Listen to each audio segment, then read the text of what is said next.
देखिए, आज एक बार इन्फोसिस का चार्ट रखिए, डे लो पे कारोबार करता हुआ टीसीएस में गिरावट, और इनफैक्ट पूरे ही आईटी पैक को देखें तो आज इसमें सबसे ज़्यादा डेंट पड़ता नजर आ रहा है।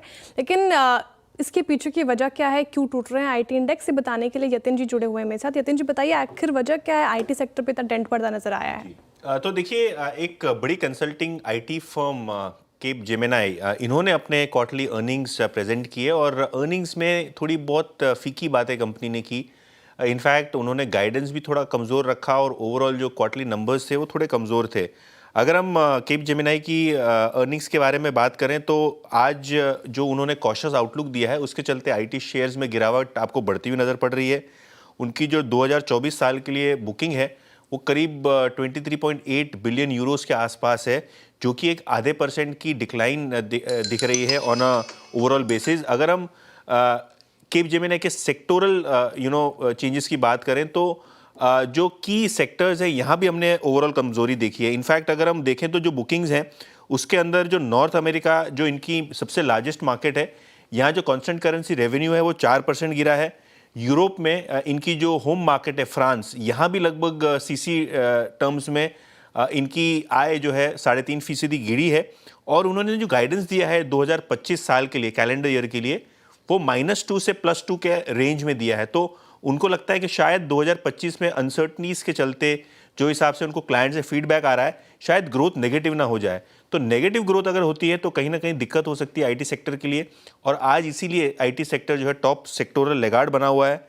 इनफैक्ट 1.5% नीचे है आईटी इंडेक्स, जहां एलटीआईमेंट्री, टीसीएस, इन्फोसिस, विप्रो जैसे काउंटर्स में 2 से 5% तक का इंट्राडे डिक्लाइन आपको देखने को मिल रहा है। और अगर हम ईयर टू डेट बात करें तो आईटी इंडेक्स पिछले 1.5 महीने में ब्रॉडली आपको 6% नीचे जाता हुआ दिखाई पड़ रहा है। बिल्कुल, आईटी इंडेक्स पिछले 1.5 महीने में 6% टूटा है। और इनफैक्ट जो आप स्टॉक्स गिना रहे थे यतिन जी, विप्रो, इन्फोसिस, इन सब में ज़्यादा गिरावट देखने को मिल रही है। कल आईटी पैक इनफैक्ट अच्छा परफॉर्म कर रहा था, लेकिन आज एक डेंट पड़ता है। शुक्रिया यतिन जी तमाम जानकारी के लिए।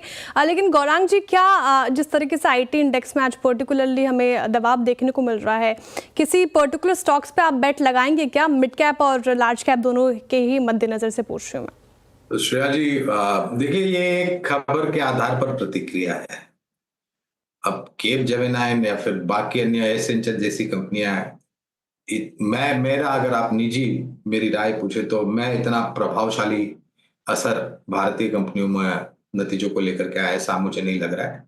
अगर आप नतीजों पर ध्यान दें तो इस वित्तीय वर्ष में पिछले 3 तिमाही के नतीजे जो हमने देखे हैं, और हर एक नतीजों के बाद जो टिप्पणियां मैनेजमेंट ने अपने कारोबार को लेकर के हमारे और आपके समक्ष रखी हैं, उसको मैं ज्यादा महत्व दूंगा और उसको मैं ज्यादा प्रभावशाली समझूंगा।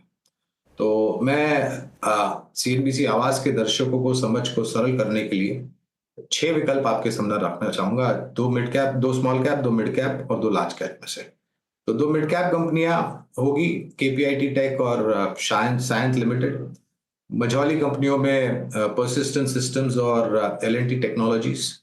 दिग्गज कंपनियों में बाकी कवरेज तो है ही, लेकिन हमें टीसीएस और एचसीएल टेक, ये 6 कंपनियां हैं एक मॉडल पोर्टफोलियो के रूप में आईटी क्षेत्र में, जहां पर आप ध्यान दे सकते हैं। ये श्रेया ने जिस टॉपिक की बात मतलब यहाँ पे छेड़ी है, देखिए आज सुबह भी जब हम रणनीति डिस्कस कर रहे थे श्रेया, सबसे बड़ा फियर हमारे लिए और कोई तेज़ी में हमको जाने से रोक रहा था तो वो था निफ्टी आईटी। सुबह भी जब हम सिंक हुए थे शुरुआती 15 मिनट में, निफ्टी आईटी गया, लो लगा के गया 40-800 का। अभी भी जब हम सिंक हो रहे हैं तो निफ्टी आईटी ही डे लो पर है। दैट मीन्स हमको एक इंडेक्स जो रोक रहा है वो है निफ्टी आईटी। अब समझ लीजिए आज का लो क्या था। आज का लो है 200 डे एक्सपोनेंशियल एवरेज, जिसको ये 3 दिन से होल्ड कर रहा है। तो आज के लिए, कल के लिए, इस वीक के लिए या फिर आगे भी जो एक कमज़ोर खड़ी हमारे पास खड़ी है वो है आईटी। अच्छा मानस, सुबह भी मैंने प्रश्न पूछा था आपसे और आपने बिल्कुल वाजिब जवाब दिया था कि नहीं जनाब, अभी आईटी पे लॉन्ग नहीं करना चाहिए। और वो एक परफेक्ट व्यू था, क्योंकि अभी भी हम स्केप्टिकल हैं। और आप देखिए कल की कैंडल क्रॉस नहीं हुई। और अगेन मानस, अब हम शायद ड्यूरिंग द प्रोग्राम 200 तोड़ भी दें। शॉर्टी का कोई प्रेफर्ड कैंडिडेट नजर आता है आपको आईटी में? देखिए बिल्कुल, अगर आईटी में शॉर्ट कॉल लेना हो तो मेरे ख्याल से इन्फी पे एक शॉर्ट कॉल लेना चाहिए, क्योंकि जिस तरह के पैटर्न्स हैं उसको देख के लग रहा है कि इस बार ये 200 डे मूविंग एवरेज को ब्रेक करेगा और शायद 1760 के आसपास जाने की कोशिश करेगा। तो अगर एक ट्रेड आईटी क्षेत्र में लेना हो शॉर्ट साइड पे, तो वो इन्फी पे करंट लेवल्स पे शॉर्ट करने की राय रहेगी। मैं कैश लेवल्स बता रहा हूं, तो अकॉर्डिंगली आप ट्रेड कर सकते हैं। 1831 के स्टॉप लॉस से एक शॉर्ट कॉल लेना चाहिए और टारगेट आपको 1760 1760 के पोजिशनल ट्रेड सेट करने हैं इन्फी पे। फिलहाल ये